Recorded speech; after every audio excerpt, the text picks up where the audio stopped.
Jujutsu Kaisen के नए chapter के लीक्स हमारे सामने हैं और ये फाइनल चैप्टर है शिनजुकु शोडाउन आर्क का और इसमें फाइनली हमें नोबारा देखने मिलती है। चैप्टर की शुरुआत होती है एक फ्लैशबैक से, जहाँ पे यूटा और गोजो बॉडी स्वैपिंग ट्रेनिंग कर रहे हैं। यूटा गोजो से सुकुना की फाइनल फिंगर मांगता है ताकि वो उसे रिका को खिला सके, ताकि वो सुकुना की श्राइन कर्स टेक्निक को कॉपी कर सके,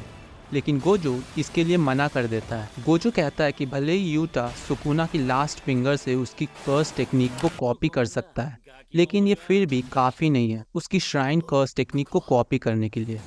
यूटा इस पे एग्री करता है क्योंकि कर्स स्पीच की टेक्निक को यूज़ करने के लिए उसे इनुमाकी की हेल्प लगी थी। गोजो कहता है कि ये एक स्मार्ट मूव नहीं है क्योंकि इससे वो लोग सुकुना से कनेक्शन खो सकते हैं और ये एक गैम्बल की तरह है। यूटा कहता है कि उसे अपनी कॉपी कर्स टेक्निक को यूज़ करने के लिए रिका को उसके बॉडी का एक पार्ट कंज्यूम करना पड़ता है जिसकी कर्स टेक्निक वो कॉपी करना चाहता है, और उसकी क्वांटिटी और कौन से बॉडी का पार्ट वो कंज्यूम करती है वो डिपेंड करता है जिसकी कर्स टेक्निक वो कॉपी करना चाहता है और वो कितनी बार उसका इस्तेमाल करना चाहता है। यूटा ये समझाते हुए कहता है कि अगर वो एक स्ट्रॉन्ग कर्स टेक्निक को कॉपी करना चाहता है तो रिका को जुजुत्सु सॉर्सरर के बॉडी का एक इम्पॉर्टेंट हिस्सा कंज्यूम करना पड़ेगा, लेकिन फिर भी यूटा को एक वाइंडिंग वाव लेना पड़ेगा जिससे वो इस कॉपी कर्स टेक्निक के रिक्वायरमेंट को पूरा कर सकेगा। और अगर वो पार्ट आरसीटी के मदद से रीजनरेट होती है जो रिका ने खाई थी, तो वो बॉडी पार्ट यूजलेस हो जाएगी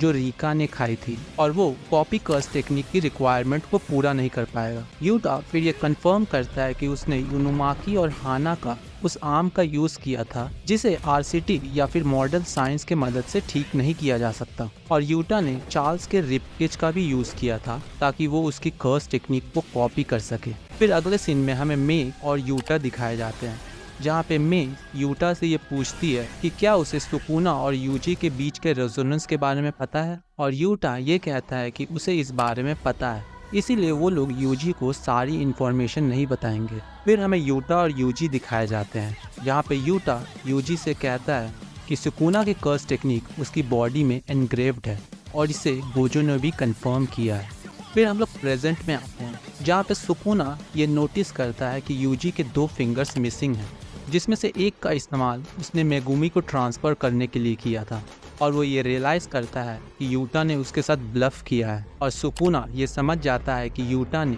यूजी के फिंगर को यूज़ किया था उसकी श्राइन टेक्निक को कॉपी करने के लिए, ना कि उसके रियल फिंगर को। फिर हमें उटाहिमे और गाकुगांजी दिखाई देते हैं जो कि उस जगह पे हैं जहाँ पे सुकुना की फाइनल फिंगर सील्ड है। फिर गाकुगांजी ये पूछते हैं कि सुकुना की फाइनल फिंगर जो कि एक फर्स्ट ऑब्जेक्ट है जो कि डिस्ट्रॉय नहीं की जा सकती और वो किसी भी फिजिकल और जुजुत्सु अटैक को झेल सकती है, तो क्या इस पे उस अटैक का असर होगा। दरअसल यहाँ पे नोबारा की रेजोनेंस टेक्निक की बात की जा रही है, जिस पे उटाहिमे ये रिप्लाई देती है कि एक बाइंडिंग वाव के मदद से ये किया जा सकता है, लेकिन वो लोग श्योर नहीं थे क्योंकि नोबारा को होश में आए हुए बहुत कम समय हुआ है। फिर हमें नोबारा का एक पैनल दिखाता है जहाँ पे वो अपने रेजोनेंस टेक्निक का यूज़ करती है सुकुना के फाइनल फिंगर पे। सुकुना की पूरी बॉडी उस अटैक से कांपने लगती है और वो डरने लगा था, और वो समझ गया था कि ये नोबारा की कर्स टेक्निक है और इससे सुकुना अपने डोमेन का भी यूज़ नहीं कर पाएगा। और यहाँ पे यूजी को ये रियलाइज़ होता है कि नोबारा जिंदा है। यूजी सुकुना को बिल्कुल भी समय नहीं देता है ताकि वो रिकवर कर सके